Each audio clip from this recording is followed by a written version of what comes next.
যেতে রাজি হবেন? হাত তুলে আল্লাহু আকবার বলে দেখান। তো হাত তুলে আল্লাহু আকবার বলে দেখাও। আল্লাহ তুমি হাতগুলি কবুল করে যখন আমিন।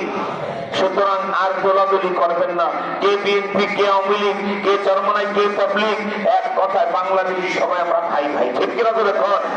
যা হয়ে গেছে হয়ে গেছে। হাসিনার পাপ আমরা আওয়ামী লীগ ঘাড়ে চাপায় দেব না, কারণ হাসিনা আওয়ামী লীগকে পাত্তাই দিত না, কোন মন্ত্রীকে পাত্তা দিত না। এটা শয়তানের খেলাতে বলছিল, যেমন যেত তাই করতো, দলীয় নেতাদেরকে পাত্তা দিত না। তার বাপের সাথে চলতো, সে এত বেয়াদব।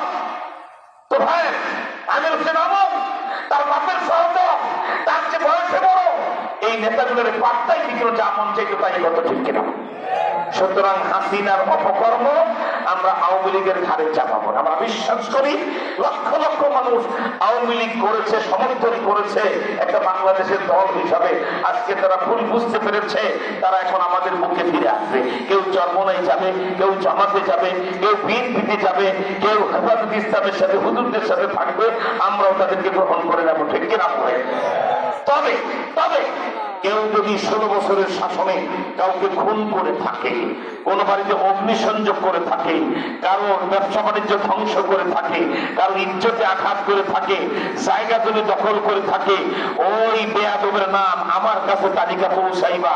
ওই যদি কোনো মন্ত্রীর পাপও হয়, সূর্য ডুবার আগে ওকে গ্রেফতার করে জেলখানায় নেওয়ার ক্ষমতা আমার হাতে আছে। এগুলোর রক্ষা নাই, এগুলোর মাপ নাই। ঠিক কিনা বলে? কেউ যদি এই অপরাধ ধর্ষণ করে থাকে, কোন নারীর ইজ্জত লুণ্ঠন করে থাকে, ছাত্রলীগের সেই কুত্তাটা কেউ ধরায়, একসময় একে যে ধর্ষণ করেছে বাংলার জমিনে, ওকে অবশ্যই বিচার হতে হবে। ঠিক কিনা?